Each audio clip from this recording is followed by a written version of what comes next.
Vamos lá, meus irmãos, continuando aqui, nosso 5º dia de aula de Educação Religiosa 1, o segundo bloco, as nossas aulas estão sendo gravadas.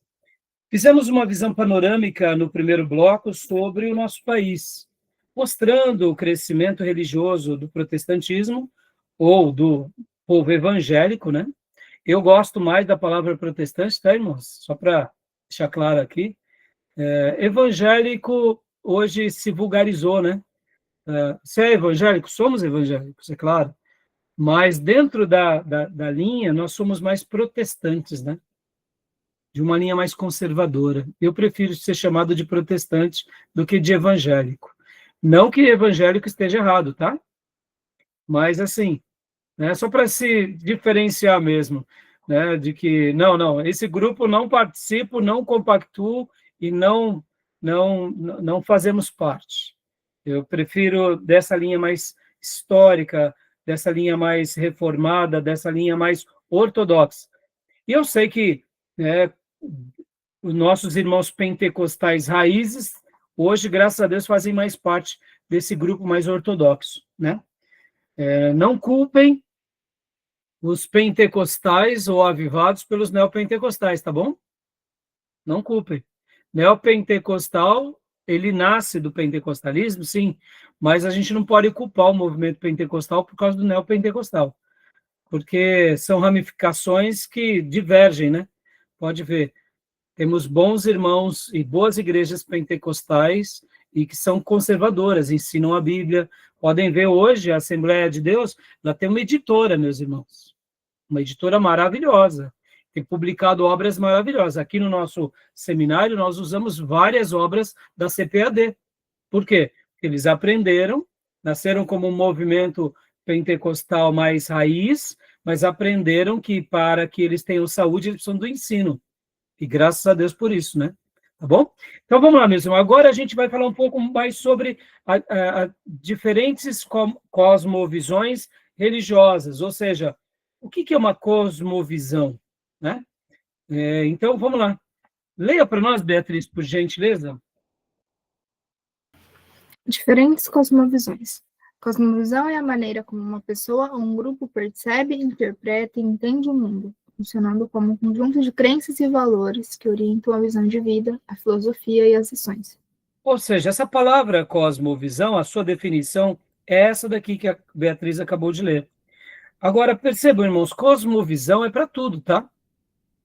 Qual é a nossa cosmovisão do Oriente? Como que você entende, como você percebe, como você interpreta o mundo lá do Oriente Médio? Tem gente que acha que todo mundo lá do Oriente Médio é um homem-bomba, porque a gente só ouve falar dos radicais muçulmanos. Agora, quem são os radicais muçulmanos? É uma minoria, mas que eles fazem um barulho tão grande que eles acabam sendo vistos como se fosse a maioria, e não é verdade, né? Dentro dos muçulmanos, os próprios muçulmanos não compactuam com os radicais, só para vocês terem uma noção, entenderam? Então, cosmovisão pode ser visto para tudo, tá? Pode ser visto para como entendemos um outro povo, como entendemos uma outra civilização, como entendemos algo da vida, né? Então, é um conjunto de crenças e valores que orientam a visão. Agora, percebam, se a minha cosmovisão ela é vesga, a minha leitura vai ser como? Vai ser vesga. Concorda? Se eu tenho uma cosmovisão míope, a minha leitura da vida vai ser míope. Se eu tenho uma cosmovisão radical, eu vou enxergar tudo com base no radicalismo, concorda? Então, cosmovisão é uma palavra que abrange tudo, mas é importante, quando a gente está estudando, a gente tentar compreender como é o outro, o que ele pensa, como ele enxerga, como ele percebe, porque aí a gente faz uma avaliação melhor, tá bom? Tudo bem? Alguém quer fazer alguma pergunta sobre essa definição? Tranquilo? É uma palavra muito usada nas faculdades, né? Então, quem não fez ainda a faculdade ou não teve o acesso, não tem problema. Por isso que a gente está aqui utilizando termos que são mais usados, né, numa faculdade. Pode continuar para nós, Beatriz, por gentileza? Segundo ponto.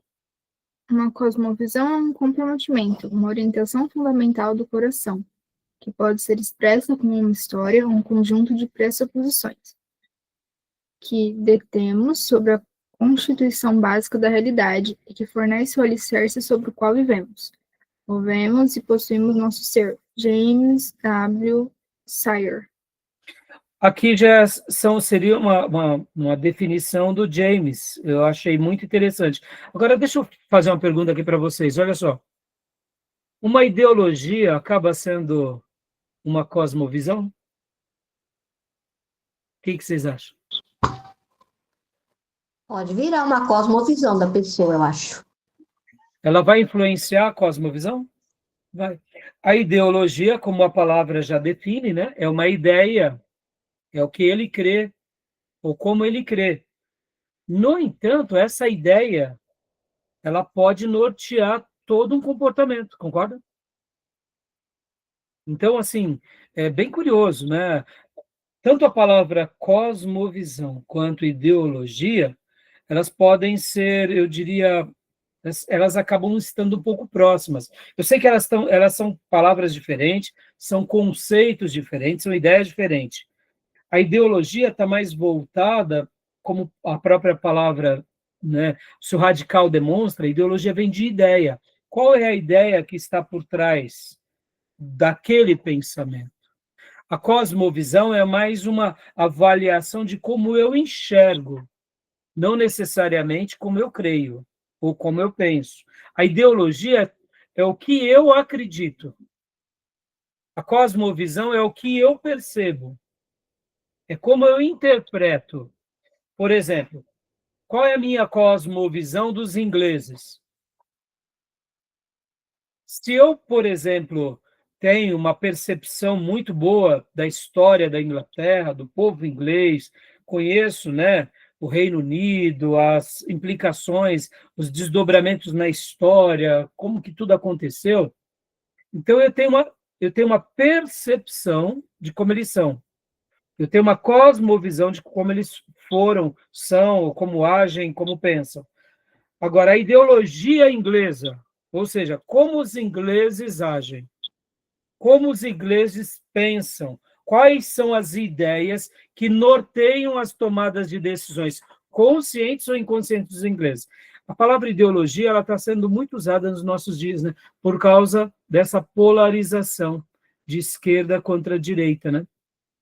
E querendo ou não, principalmente por causa da esquerda, né? Porque a ideia do movimento de esquerda ou do movimento chamado woke é um movimento repleto de ideologias, né? Então, assim, é uma palavra bem curiosa. Agora, a ideologia também pode ser vista como algo com relação às religiões, tá, irmãos? Tá bom? Tudo bem? Alguma pergunta sobre essa definição aqui do James W. Sire? Não? Tranquilo? E aqui, por último, irmã Beatriz, por favor. Não existem fatos ou dados neutros. Tudo é relevante, né, irmãos? Tudo acaba sendo um fator determinante. E aqui, meus irmãos, tomem muito cuidado, tá? Dentro de tanto um apanhado de cosmovisão como de ideologias, percebam que uma das estratégias de quem domina, isso vale até para a religião também, é você persuadir com ideias e com informações sempre manipulando, né? Então, um dos professores lá do STBnet, o professor Sérgio Mascarenhas, certa ocasião, enquanto ele nos ensinava, ele disse uma coisa muito interessante, que ele disse assim que quando as notas falsas estão em grande circulação, as notas verdadeiras são colocadas em xeque-mate, né?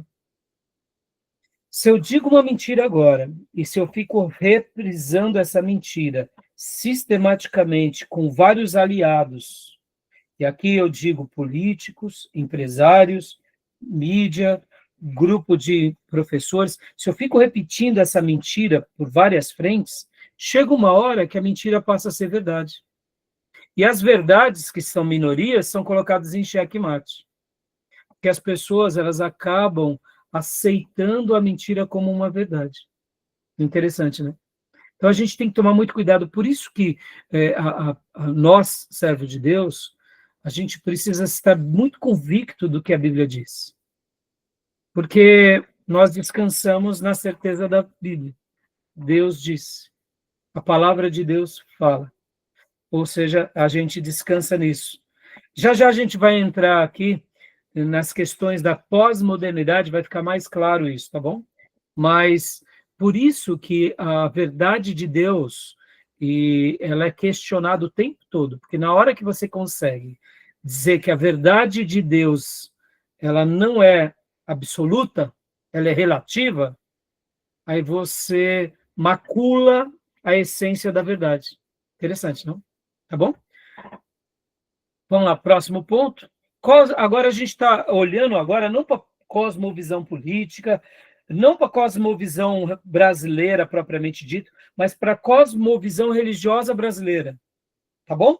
Falamos do Brasil no primeiro bloco, da nossa nação, da quantidade de pessoas. Agora a gente vai olhar um pouco como que um religioso pensa, o que ele acha.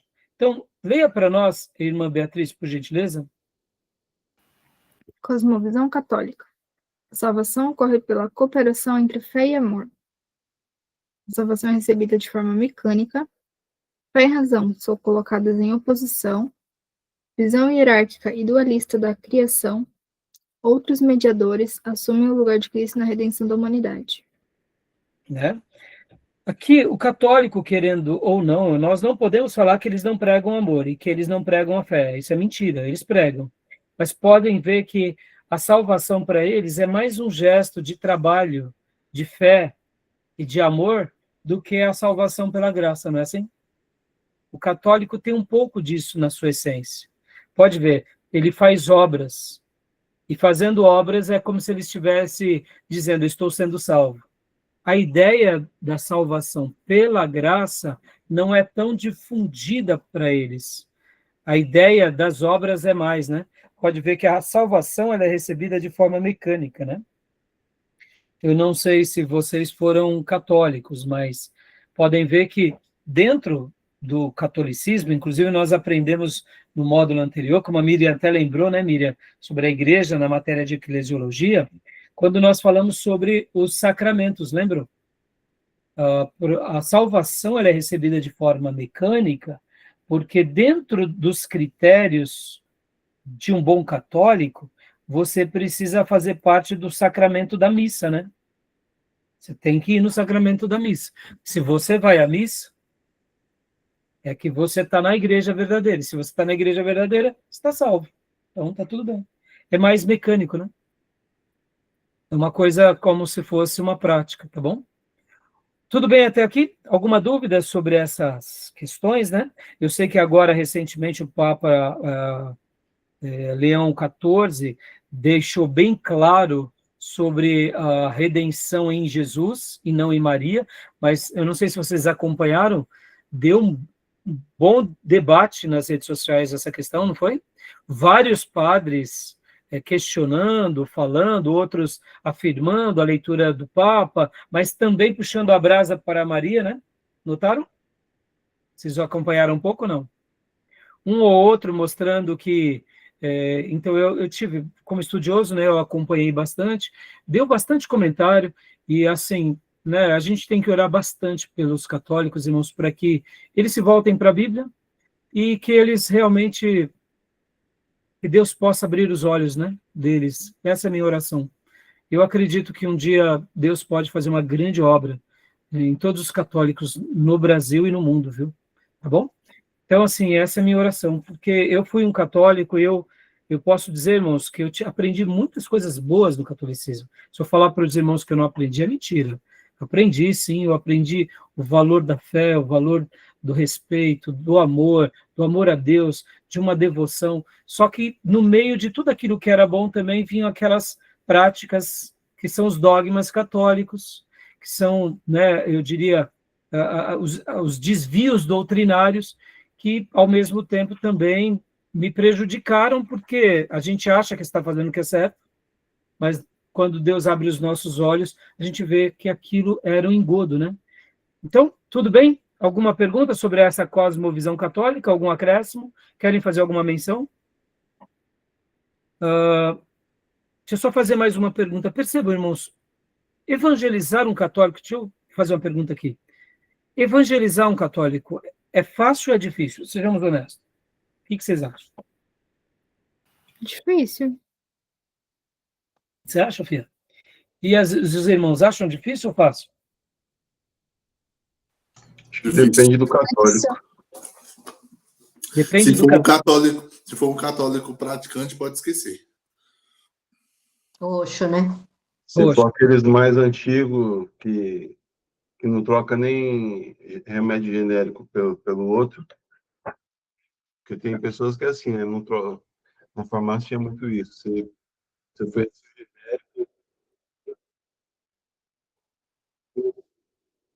pessoas que já fixaram na mente, né, a doutrina católica e não muda por nada. Nada do que você fala é mais como, não é nem uma crença, eu acho, é mais como uma ideologia mesmo. É uma ideologia. É uma ideologia, eles não têm. Olha, Agora, algumas pessoas mais novas, que são católicas, igual o Diego falou, que não são tão praticantes, elas têm a mente um pouco mais aberta, mas as mais antigas é difícil. Agora, deixa eu tentar explicar para vocês aqui meu ponto de vista, né, meus irmãos? Ter um diálogo com um católico, num primeiro momento, não é tão difícil. Mas na hora que a gente vai para certas bases católicas, aí se torna mais difícil. Porque eles têm ali como verdades absolutas, né? É o que Tomé disse. É o que o Diego disse também, é o que vocês... E aí quando entra, por exemplo, na questão de Maria como uma pessoa especial. Se o católico ele é um mariólatra, aí complicou. Mas não vamos pegar não só como uma mariolatria, mas quando eles olham, por exemplo, a igreja como a santa e única igreja, e que é a igreja verdadeira, que nem nesses dias, ouvindo um dos padres falando sobre a questão do pronunciamento do Papa Leão XIV, ele chegou a dizer assim, eu não me recordo o nome desse padre, eu acredito no que a Santa Igreja diz. E se a Santa Igreja, olha as expressões, se a Santa Igreja disse tal coisa, mesmo que tais pessoas digam o contrário, eu fico com a Santa Igreja. Em outras palavras, o que eles estavam querendo dizer? Que as palavras da Santa Igreja estão acima de tudo. E se a Santa Igreja, e ele concluiu, amanhã disser outra coisa diferente de hoje, eu vou ficar com a Santa Igreja. Olha só o peso que ele deu à tradição. E ali eu fiquei triste ao ouvir isso, porque você via que esse católico ele estava tão firmado à questão da tradição, e aqui é a tradição unida à magistratura, né? E ele desconsiderava o que os outros diziam, porque para eles o que importava era isso. Então, perceba, mas assim, o diálogo com o católico não é tão difícil, porque a gente tem a Bíblia como base, né? E aí, então, dá para a gente ter um diálogo. E o que eu queria dizer é isso. Pregar para um católico não se torna tão difícil, porque nós podemos ir a ele com a Bíblia. E a Bíblia pode ser ali o instrumento que vai levá-lo a compreender. Talvez, Beatriz, como você sempre foi, né, criada num outro contexto, seja mais difícil por isso, né? Eu cresci no meio do catolicismo, então, por exemplo, temos no catolicismo muitos pontos de contato, irmãos. Então é isso que facilita, entendeu? Agora, vamos lá para a próxima. Vamos continuar lendo aqui. Vocês vão entender melhor a diferença, por exemplo, já do espiritismo. O espiritismo dificulta mais, entendeu? Então, a influência do catolicismo na igreja evangélica. Vamos lá. Pode ler, Beatriz, por gentileza. A salvação ocorre pela cooperação entre fé e amor. A salvação é recebida de forma mecânica. Outros mediadores assumem o lugar de Cristo na redenção da humanidade, exclusão do uso da razão, o que enfraquece a teologia e a ética e resulta em ações baseadas na premissa de que os fins justificam os meios, ênfase em métodos para o crescimento devocional e eclesiástico, transformação de pastores em classe sacerdotal.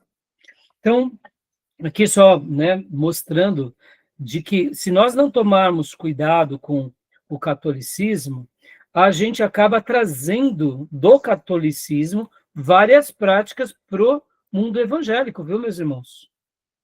E não pensem vocês que a gente não está livre disso, tá? Porque se a gente não tomar cuidado, querendo ou não, fazemos parte desse meio, né? Então, é bem curioso que a gente tem que tomar cuidado sobre essa influência que acontece. Já que o catolicismo ele é dominante na nossa nação, e nós somos seres, querendo ou não, influenciáveis, nós passamos a ter também algo bem parecido com eles, com relação à salvação, com relação aqui à questão sacerdotal, com relação ao crescimento espiritual. Percebam, meus irmãos, muitos pastores, hoje até veio um obreiro aqui na minha casa, enquanto nós conversávamos, eu falava para ele sobre isso. Por que muitos pastores dizem assim, se você frequentar 7 cultos, a tua bênção estará garantida? Ou seja, dando uma ideia quase que mística, ou um crescimento devocional à questão da igreja. Tipo assim, quantos são os pastores que associam a campanha à bênção? Meus irmãos, Deus pode usar uma campanha para nos abençoar? Pode. Mas se a gente não tomar cuidado, a campanha vira uma motivação errada. Estão entendendo? Vamos lá, quantos são os pastores também que proíbem as suas ovelhas de terem contato com os outros irmãos? Então percebam que é quase como sacramentos, né? Estão entendendo? Tá bom?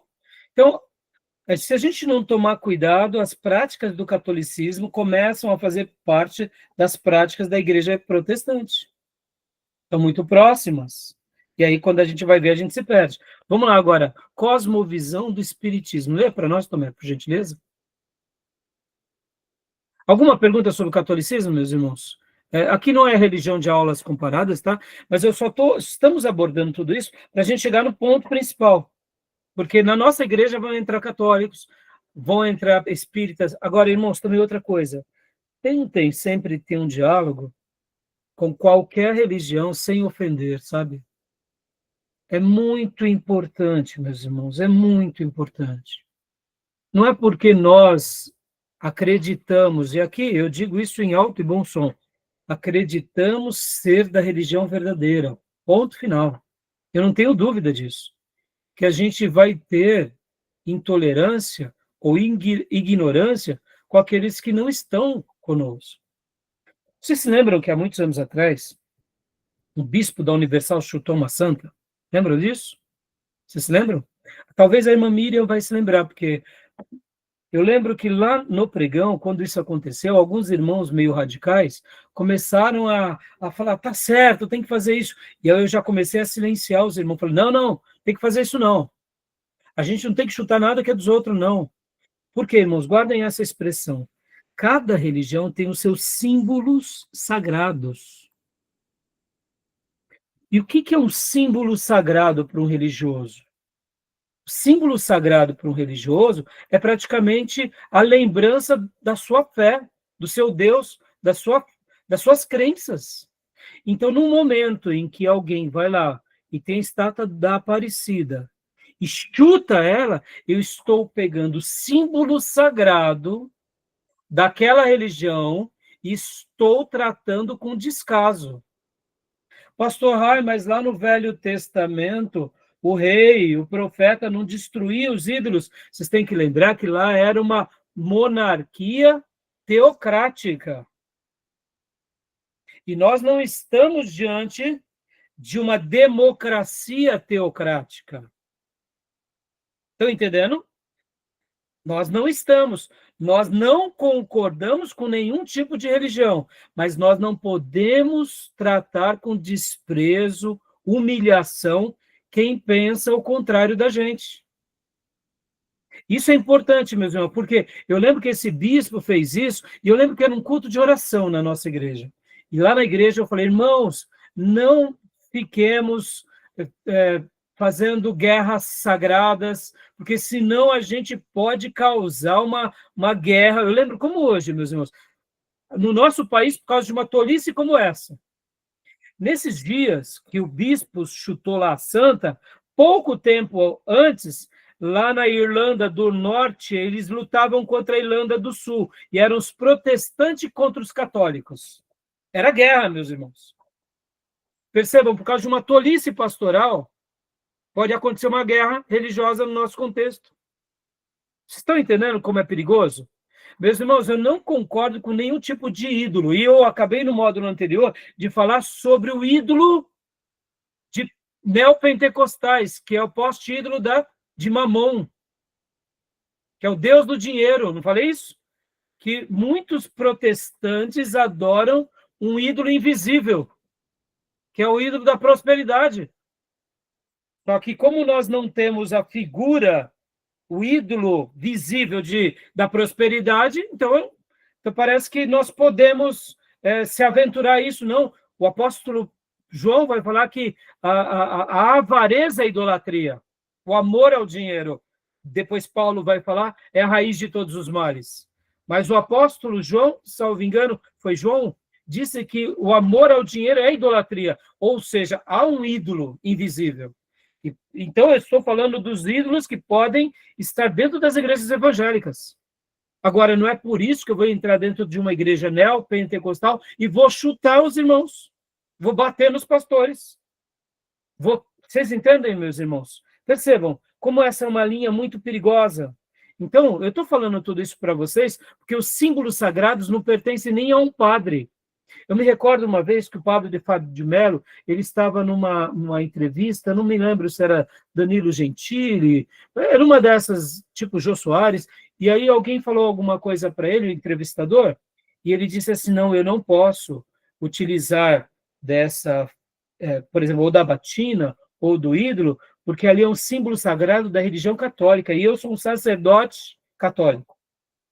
Olha o respeito que ele tinha com a religião dele. Dando a ideia, o símbolo sagrado é da igreja, não é meu. Eu trabalho para a igreja. Meus irmãos, e nós agora, porque somos de outra igreja, devemos lidar com respeito àqueles que pensam de forma contrária. Nós devemos falar tudo, irmãos. E aí, talvez você pense comigo, mas e aí, pastor? Eu não vou dizer as verdades de Deus, meus irmãos. Eu falo tudo e mais um pouco para aquele que eu estou evangelizando. Mas eu tento falar com o máximo de respeito. Se a pessoa me pergunta, falando, mas e o que eu estou fazendo é certo? Eu falo, não, não é certo. A Bíblia vai falar que atrás dos ídolos tem demônios. Irmãos, eu rasgo o verbo, mas eu vou na Bíblia, mostrando na Bíblia para a pessoa. Seja a religião que for. Que quem consulta o espírito de mortos pratica uma obra que, para Deus, aquilo é a coisa mais horrorosa. E mostro na Bíblia. Então, assim, percebam, nós não precisamos dourar a pílula, mas precisamos ser respeitosos. Porque muitas vezes a gente, em nome de sermos boca de Deus, a gente pratica a humilhação alheia. E não é isso que a gente tem que fazer. Vocês estão entendendo? Olha como a linha é muito tênue, olha como o divisor de águas é muito tênue. Estão entendendo? Tá bom? Pode perguntar, minha irmã Sônia. É o ensino, né, com amor, é exortar o outro, né, com amor. Isso faz parte, né? Deve fazer parte o tempo todo, irmão. Exatamente. É dizer, olha, lá na Bíblia, a Bíblia diz isso, mas então quer dizer que eu estou errado? Pela Bíblia você está. E aí a gente, sabe, mostra com carinho, com amor. Se a pessoa for rude, irmãos, aí a gente já para, não fica discutindo, não fica brigando.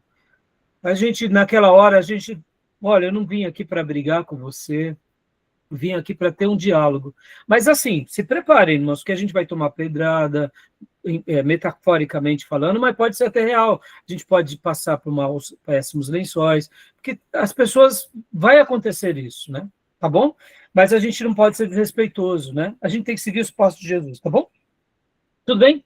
A cosmovisão agora do Espiritismo. Lê para nós, Tomé, por gentileza. A história é cíclica. A salvação ocorre pelas obras. O homem é bom. Não existe nenhuma dimensão de pecado original e pessoal. A revelação ocorre por meio da mediação de seres espirituais. Podem ver que todo tipo de espiritismo, irmãos, e aqui não são as aulas de religiões comparadas, tá? Quem estiver assistindo esse módulo e quiser se aprofundar mais sobre as religiões, nós temos o módulo que é Religiões Comparadas, já está nos meus canais e na página do seminário. Está tudo disponível para vocês verem. Então, todo o ramo do espiritismo, eles vão buscar essas mediações, essas ajudas de outros seres, de espíritos, né? Então, podem ver que a doutrina espírita, ela não está necessariamente só no espiritismo. A doutrina espírita vai estar, por exemplo, no budismo, a doutrina espírita vai estar também no hinduísmo.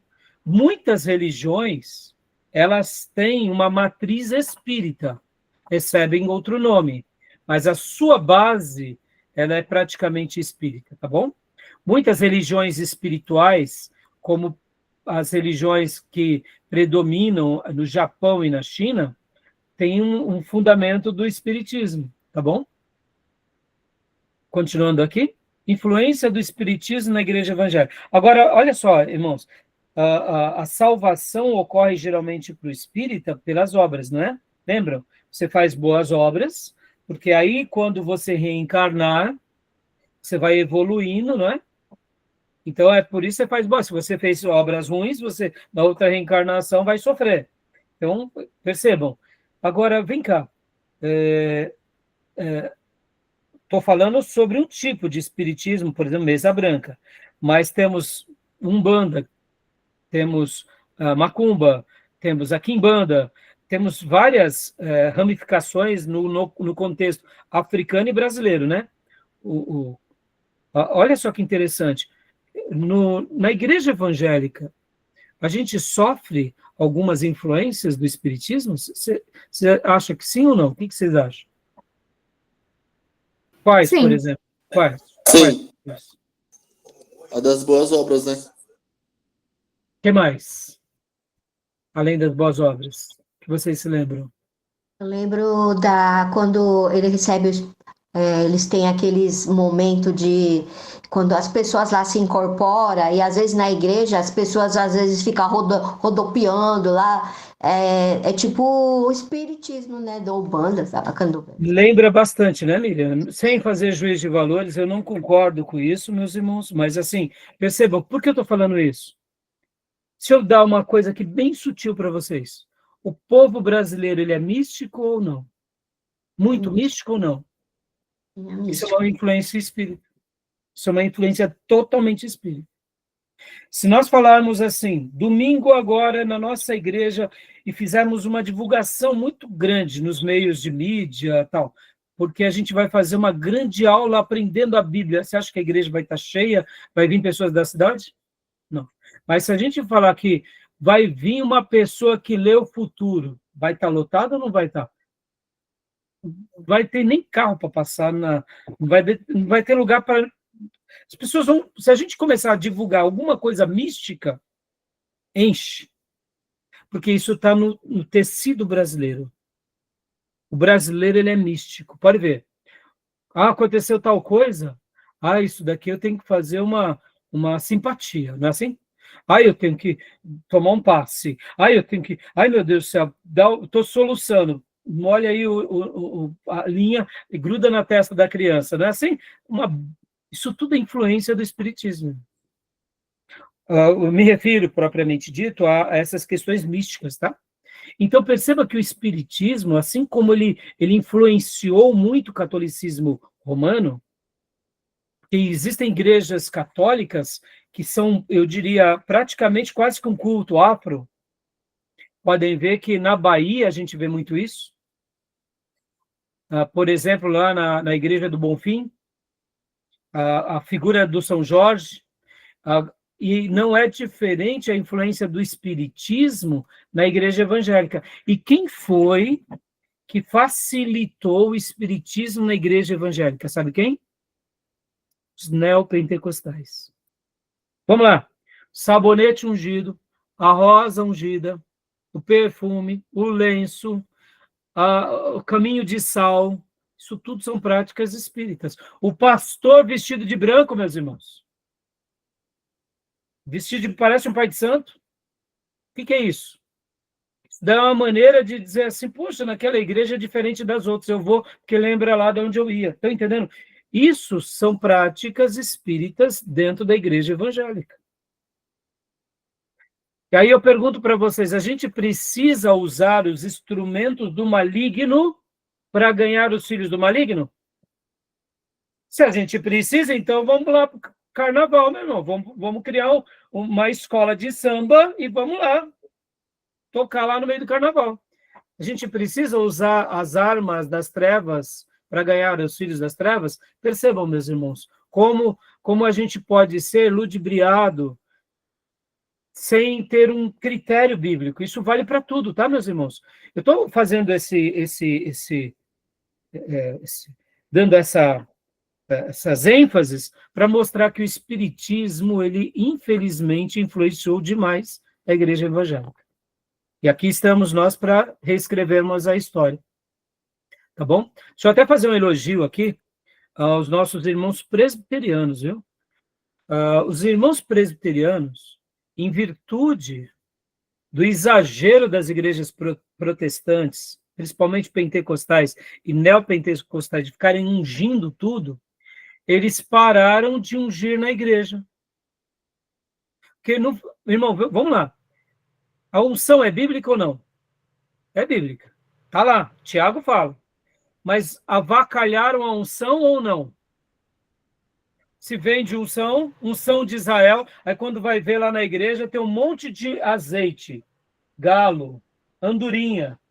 E falaram que era o azeite de Israel. É nada de Israel. Não é nem de Portugal. É do Brasil mesmo. Então, percebam, hoje, se unge tudo, se unge cachorro, se unge gato, se unge casa, se unge porta, se unge criança, se unge canto da casa. Eu te pergunto, aonde está na Bíblia que tem que se ungir tudo? Estão entendendo? Então, percebam, algo bíblico se vulgarizou. E a igreja presbiteriana, eles se reuniram num Supremo Concílio e falaram o seguinte, não, a gente não vai mais ungir dessa forma. Se alguém precisar de ungir, o pastor vai na casa da pessoa e unge a pessoa que está doente. Ou se alguém estiver muito doente na igreja, no final do culto, procura o pastor. E eles tomaram essa decisão, eu achei até prudente, irmãos. Por que eu achei prudente? Porque é uma maneira de dizer, nós não somos que nem esses daí que fica ungindo todo mundo, mas não ensina a Bíblia. Porque fica lá 2 horas ungindo todo mundo e na hora de ler a Bíblia, lê em 5 minutos. Estão entendendo? Porque o povo é místico, o povo gosta da unção. Mas o que vai libertar a pessoa, meus irmãos? É o azeite na testa? É o azeite no cabelo? É o azeite na roupa? Ou é conhecer o Evangelho? Estão entendendo?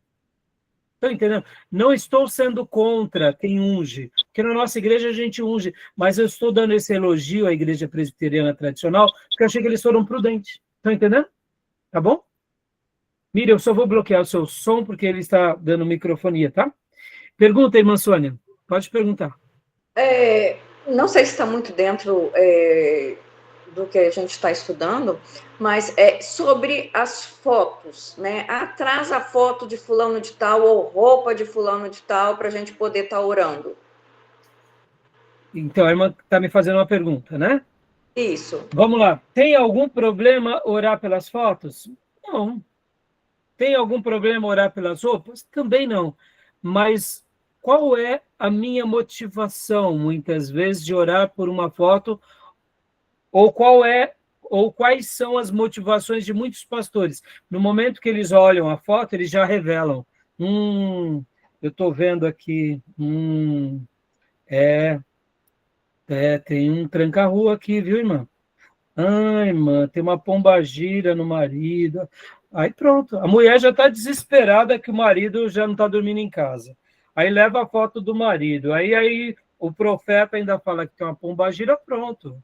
Você vai fazer tudo o que aquele profeta diz. Estão entendendo qual é a motivação? Nenhum problema, irmã, orar pela foto, nenhum problema orar pela roupa. Mas e os exageros? Qual é o propósito?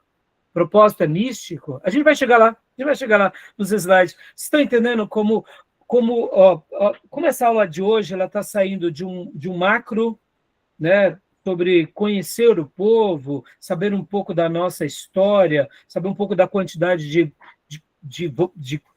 quantidade de crentes que estão, né, se convertendo, que qualidade, e agora a gente está indo para as religiões que a gente está inserida, e a gente, sem perceber, ou já percebendo, está se deixando levar, porque as pessoas gostam disso, irmã. Ora pela minha foto, ora... Eu não tenho... É bem simples de resolver essa questão. A Bíblia condena isso? Se a Bíblia não condena, a gente pode. Mas percebam que muitas vezes algo que começa sem má intenção vira uma prática onde a gente atribui àquilo um poder. Vamos lá. Só para responder, irmã. Teria algum problema a gente orar pelo copo d'água? Não. Vou orar e você vai tomar água e vai melhorar. Não. Mas você concorda que muita gente começa a atribuir um poder mágico àquela água ungida? Concorda? Só para você ter uma ideia, eu orava para uma anciã, de isso. Eu sempre ligava para uma anciã querida, e ela sempre falava, ora por mim, pastor. Tá bom. Aí um dia minha esposa falou assim, ela está botando um copo d'água. Minha esposa é muito viva, meus irmãos. Minha esposa é psicóloga, né, irmãos? Ela é muito viva. E ela falou assim, ela está com um copo d'água. Ah, amor, para. Pode perguntar, ela está com um copo d'água. Porque toda vez você tem que orar por ela. Ou seja, ela já estava atribuindo que a minha oração era especial e porque o que ela fazia tinha algo mágico. Aí eu perguntei, escuta, a senhora, toda vez que eu oro, a senhora tem um copinho d'água? Tem. E o que a senhora faz com o copo d'água? Ah, o que eu faço? Você nem imagina. Como eu sei que meu marido não vai tomar aquela água, porque a água é água benta, eu vou lá, boto a escada do lado da caixa d'água, e essa senhora, bem gordinha, viu, irmãos? Sobe a escada, abria a caixa d'água e jogava. Ou seja, ela falava, agora ele vai tomar banho com água benta, vai beber água, a gente vai cozinhar, eu quero ver se Deus não vai abençoar. Eu falei, pelo amor de Deus, minha senhora, não faça mais isso. Olha, ela podia ter caído da escada, ela é bem gordinha, viu, irmão? Bem gordinha. Pensa numa senhora bem gordinha, ela podia cair daquela escada, quebrar o pé, o pescoço, morrer, porque ela estava atribuindo. Olha só. E aí eu disse para essa senhora, eu falei, não, minha senhora, não faz isso. Se isso bastasse, eu ia orar aqui na represa de Guarapiranga. Ia lá, fazia uma reunião, todos os pastores... Está rindo, né, Beatriz? A gente faz uma oração poderosa e abençoa a água de São Paulo todo mundo se converte. E aí, é isso que vai converter? Perceba?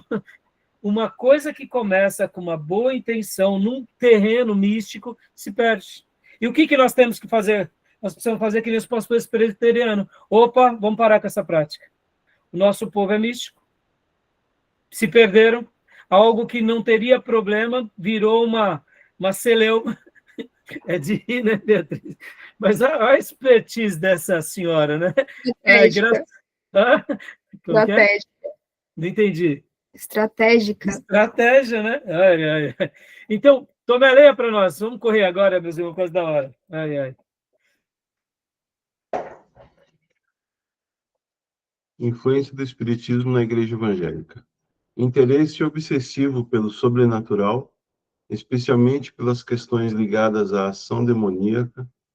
O diabo é culpado de todo desvio moral. Olha aqui, só uma pausa. Quantos são os irmãos que estão dando testemunho que falam que foi o diabo que pegou ele, o diabo que fez ele adulterar, o diabo que levou ele não sei o quê? Aí, ó, questões sobrenaturais, desequilibradas. A gente bota a culpa no diabo, logo eu não tenho culpa. Né? É quase que uma ideologia evangélica, não é?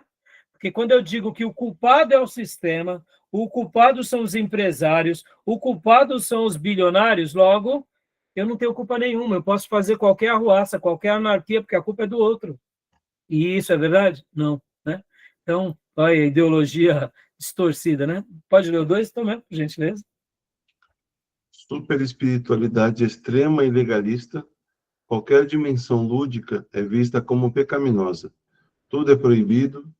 Só quem é capaz merece misericórdia e compreensão. Dando uma ideia, assim, quando fala aqui de lúdica, qualquer coisa, por exemplo, esportiva, que gere alegria, não, isso não pode, porque tudo que é belo, tudo que gera alegria, tudo que é bom é do diabo. Mas isso essa ideia é do inferno, tá, meus irmãos? Deus criou tudo bom, perfeito e agradável. O belo é de Deus, o lindo é de Deus, a verdadeira alegria veio de Deus. É que o diabo, ele distorce os prazeres momentâneos e pecadores, mostrando que o pecado é belo, o pecado, a alegria é dele, e não é verdade, né? Então, essa ideia super espiritualidade legalista, isso daqui nos adoece, né? Então, a gente tem que ter um equilíbrio, né? Como dizer que, por exemplo, a gente não pode sorrir, a gente não pode ter prazer na vida, não, não. O prazer Deus nos deu, a alegria Deus nos deu. Pode ver que a alegria é o fruto do Espírito, né? Tá bom? Então, continua para nós, Tomé. Cristianismo centrado no homem, a igreja torna-se um supermercado de milagres. Todo desvio moral, eu já li isso, não? Não, não. A culpa do diabo.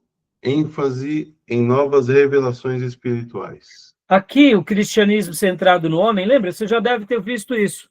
Porque aonde esse profeta vai, Deus vai com ele. Se o profeta tal for, tem cura. Se ele não for, não tem cura. Ora, é o profeta que leva a cura ou é Deus que cura usando o seu servo? Perceba, está tendo uma troca de valores ou não? Então, assim, isso é uma característica do que de uma pessoa que se sente melhor do que as outras. Eu tenho poder, eu sou o detentor do poder. Logo, se você estiver ao meu lado, você será agraciado. Se você não estiver do meu lado, você não tem graça nenhuma. Percebam a influência do espírito, dessa influência espírita, né? E podem ver que tem algumas igrejas, irmãos, que inclusive fazem guerras com outras igrejas. No dia que você veio para cá, Deus atuou. Porque da sua igreja, Deus não opera. Guerrinhas de deuses, né? Um terreno místico, né? Um terreno de magia, porque na minha igreja tem poder, na sua não tem. Essas coisas é o espiritismo da roupagem evangélica, né? Tá bom? Meus irmãos, a gente tem que respeitar todas as igrejas. Tem igrejas que Deus vai derramar mais graças no sobrenatural, como tem igrejas que Deus vai derramar mais graças no louvor. Tem igrejas que Deus vai derramar mais graças na obra, como tem igrejas que Deus vai derramar mais graça no conhecimento. Por quê? Porque Deus ele vai fazer o que ele quiser com o seu povo. Todas as igrejas e denominações são flores do jardim de Deus. Umas cheirarão mais, outras brilharão mais, mas cada uma cumprirá um papel.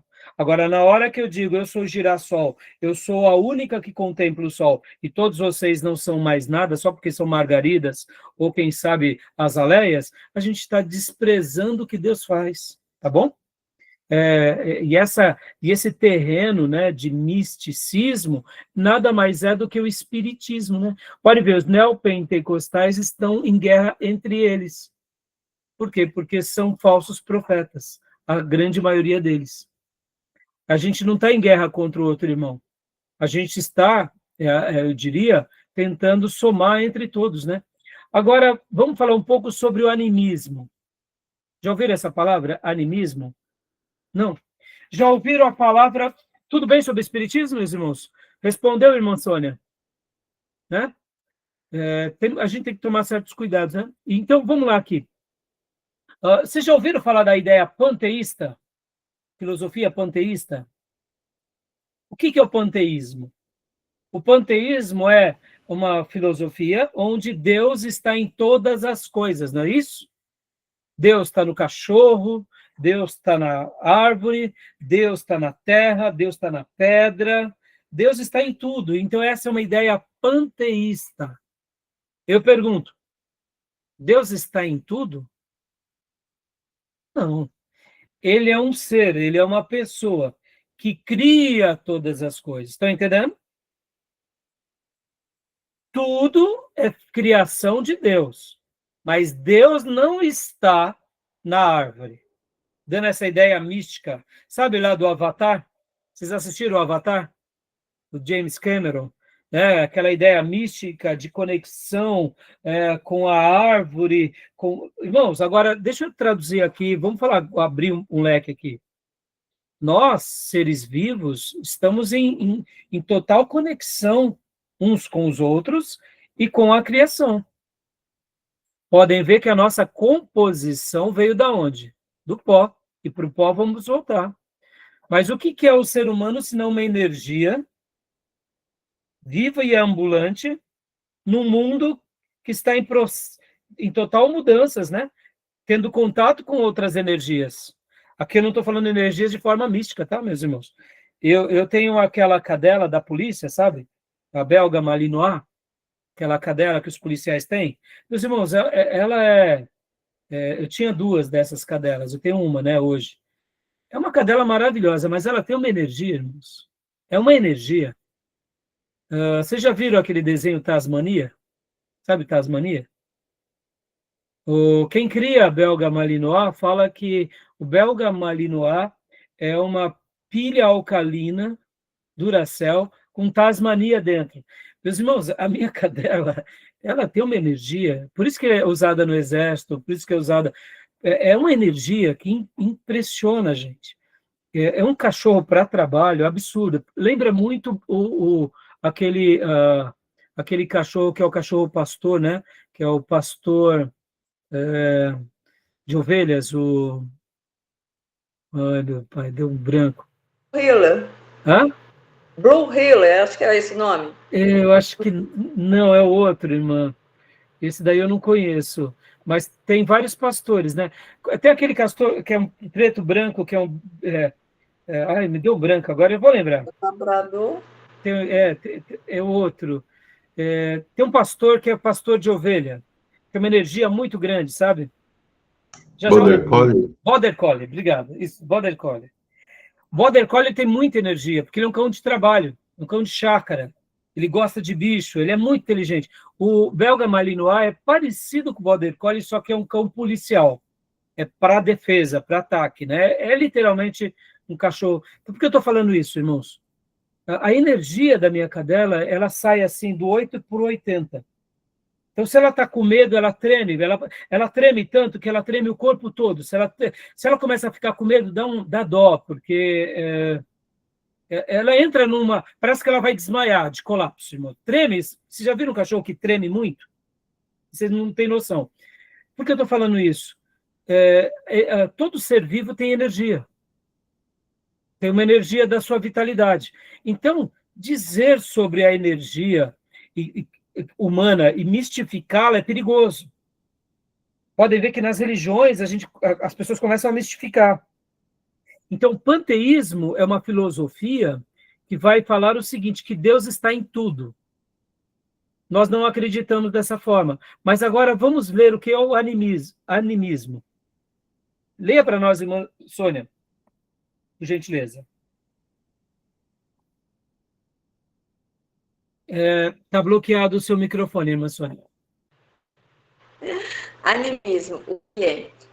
Animismo é uma visão de mundo que acredita que pessoas, animais, plantas, objetos e fenômenos naturais possuem uma alma ou espírito. Dá uma pausa, por gentileza, meu. Só uma pausa. Então, percebam, o animismo relembra muito a ideia panteísta. Só que aqui, ao invés de Deus, vamos lá, Deus, o Criador, está em tudo, no animismo é como se fosse uma outra ideia. É como se tudo, a pedra, a árvore, o cachorro, tudo tem uma alma ou tudo tem um espírito. Então, é como se fosse uma criação onde muitos espíritos estivessem em interação. Estão entendendo? Isso é o animismo, tá? Vocês vão entender já qual é a proposta do animismo nessa aula. Vocês vão entender. Então, continua para nós, irmã, por gentileza. É uma crença na interconectividade espiritual do universo, onde todos os elementos do mundo material são considerados como seres com consciência e agência, não apenas os humanos.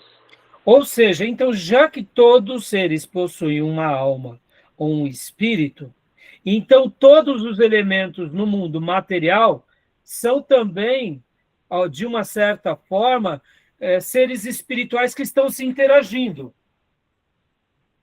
E por que estamos falando sobre isso, irmãos? Olha só, vamos para o próximo ponto aqui. Irmã Sônia, o seu áudio estava travando um pouquinho, não sei se é a conexão, então, leia para nós aqui o primeiro ponto de novo. Agora, a cosmovisão do animismo. Leia para nós, por gentileza. Vamos ver como está o áudio da irmã. Existe um Deus criador, mas este não se importa com tudo. Então, aqui, qual que é a cosmovisão? Que há um Deus criador, mas ele cria um mundo físico cheio de pequenos espíritos. Seria mais ou menos essa ideia. Que tem almas, que estão se interagindo. Então, eu vou pedir agora para a irmã Miriam ler, irmã Sônia, porque o seu áudio está picotando para nós. Eu não sei se está para todos os irmãos. Está picotando para vocês, irmãos, o áudio da irmã? Tá. Deve ser a conexão da irmã. Como a irmã é a que está mais distante da gente, né? Mas para a irmã, está chegando bem o nosso áudio? Ou está picotando também? Não, está bem. Isso, então, eu vou pedir para a irmã Miriam ler, e aí, quando melhorar, eu peço para a irmã voltar a ler, tá bom? Mas não tem problema, tem hora que acontece até aqui com a gente. Bom, pode ler para nós, irmã Miriam, aqui o 2, o mundo... O mundo é permeado por uma energia impessoal, que pode ser manipulada pelo xamã. Xamã, olha só, as religiões orientais, tanto do Japão, da Índia, Coreia do Norte, Coreia do Sul, em que tem os xamãs, eles têm, ou seja, da religião shintoísta, eles têm o poder de pegar essas energias, essas almas e trabalhar com elas, ou seja, eles têm o poder sobre isso. Então, é como se fosse dado a eles isso, um poder sobre esses outros seres. Por isso que eles precisam fazer ali as suas rezas, as suas cerimônias, as suas oferendas, porque esses espíritos vão ajudá-los ou prejudicá-los. Podem ver que em muitos filmes, e principalmente filmes orientais, eles sempre vão dizer assim, vamos esperar que o mundo não nos puna, porque é como se fossem energias que punem os errados e abençoam os corretos. Eu não estou dizendo que nós pensamos assim, tá, meus irmãos? Eu estou falando que essas são ideias do animismo, tá? Agora, leia para nós o terceiro aqui, irmã. Miriam. Todos os elementos do universo possuem uma dimensão espiritual, uma alma ou consciência cósmica. E o 4? Existem muitos espíritos bons e maus que exercem influência ou controle sobre os seres humanos. Bom, então aqui, percebam que o animismo e o espiritismo, eles são muito parecidos, né? Em certa medida. Onde entra agora, onde a gente quer chegar é nesse ponto. A influência animista na igreja evangélica. Lembra daquela senhorinha que eu falei para vocês, bem gordinha, que pegava o copo d'água? Ela estava dando uma ideia animista, quase que uma força sendo gerada de bênção por causa de uma oração de um pastor num copo d'água. E aí aquele copo d'água agora tinha o poder de abençoar aquela família. Estão entendendo?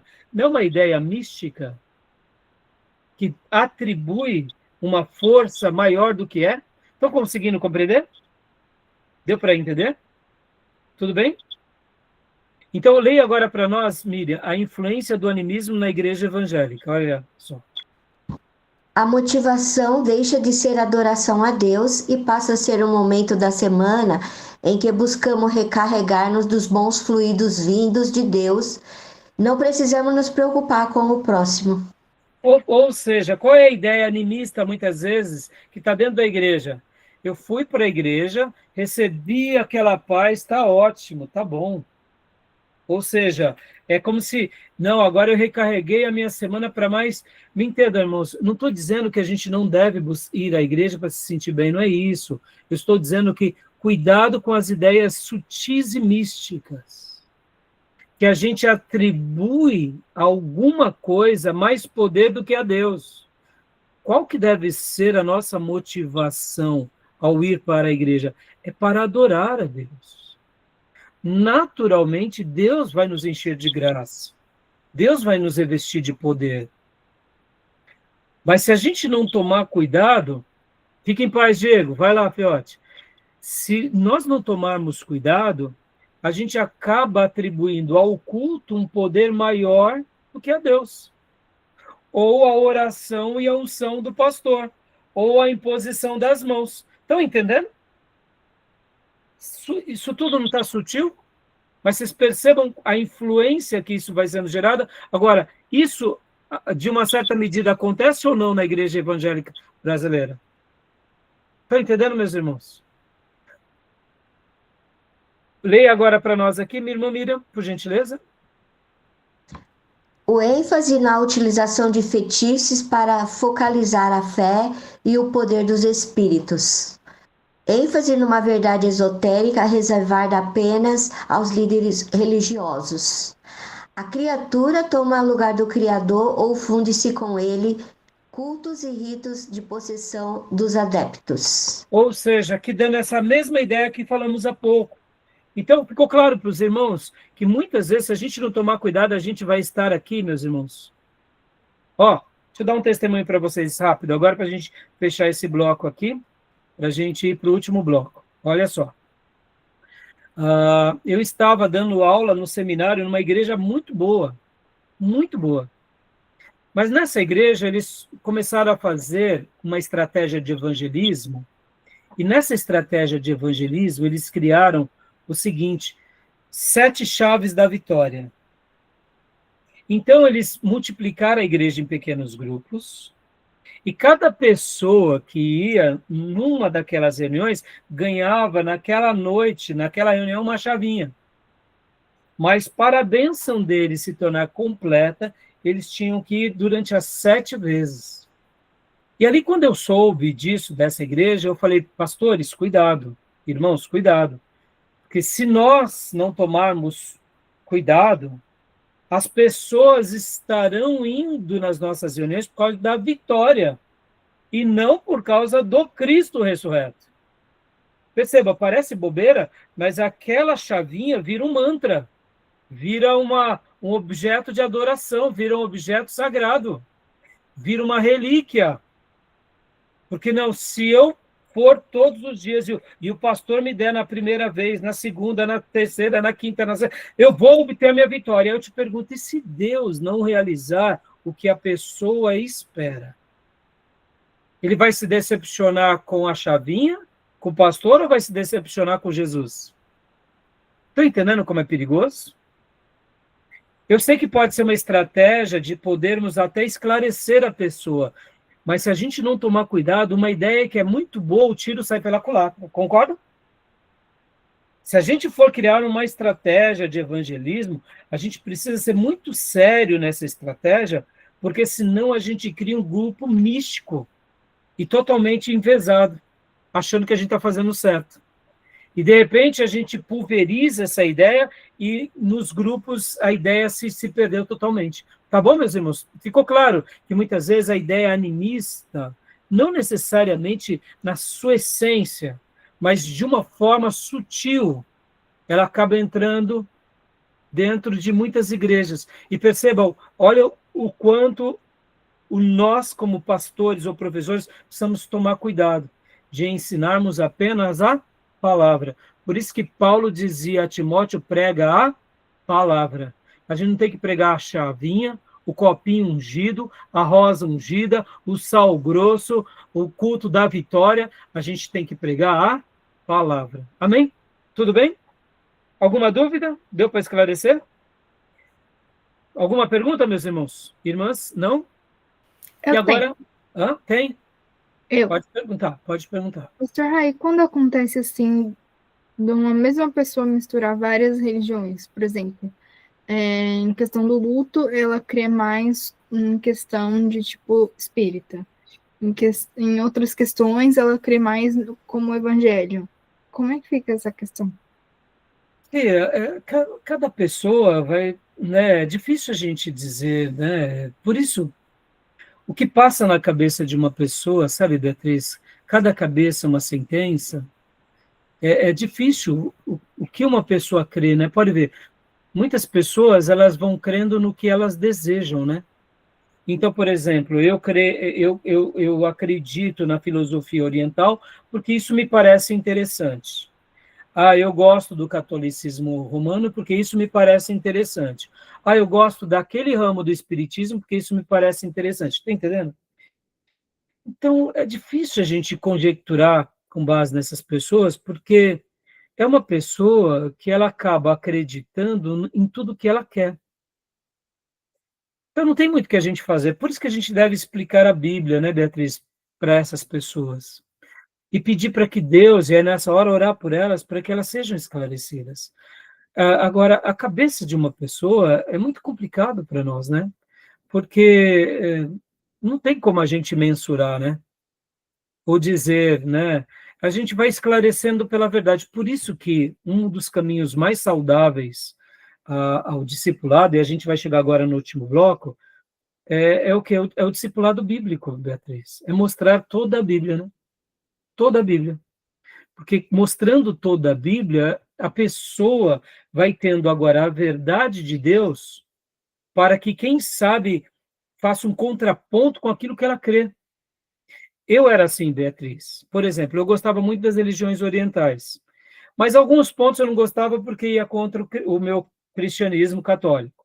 Mas o que não ia contra, eu gostava. Então, dentro da minha cosmovisão da religião correta, eu ia pegando um pouquinho de cada coisa, sabe? Mas a Bíblia, para mim, era vamos dizer assim, minha base principal. Mas eu fazia uma bagunça, Beatriz, fazia uma salada. E graças a Deus que eu tinha esse apreço à Bíblia, e a Bíblia sempre ia sendo esse contraponto. Por isso que nós, Beatriz, como protestantes, quando perdemos a divulgação ou a proclamação do Evangelho, a gente perdeu tudo, entendeu? A gente cria uma religião humanista, né? A nossa igreja vira um grande clube, vira um clube, ou se não vira um partido político ideológico. Por isso que a gente tem que amar a Bíblia, pregar a Bíblia, ensinar a Bíblia, porque ali ela vai dar respostas para todos nós, entendeu, filha? Jamais a gente vai ter o controle sobre todas as pessoas, sabe, filha? E a gente tem que orar pelas pessoas, né? Só isso, tá bom? Não sei se eu te respondi, mas espero ter te Sim, respondido, né? Porque é difícil, né, conjecturar sobre essas questões, né? Tá bom, meus irmãos, vamos para a última gravação, a gente vai uma gravação bem rapidinho agora, tá bom? Só para a gente finalizar. Eu gosto de deixar 3 vídeos, né? Eu vou parar a gravação aqui, tá bom? E já vou voltar em instantes, tá joia?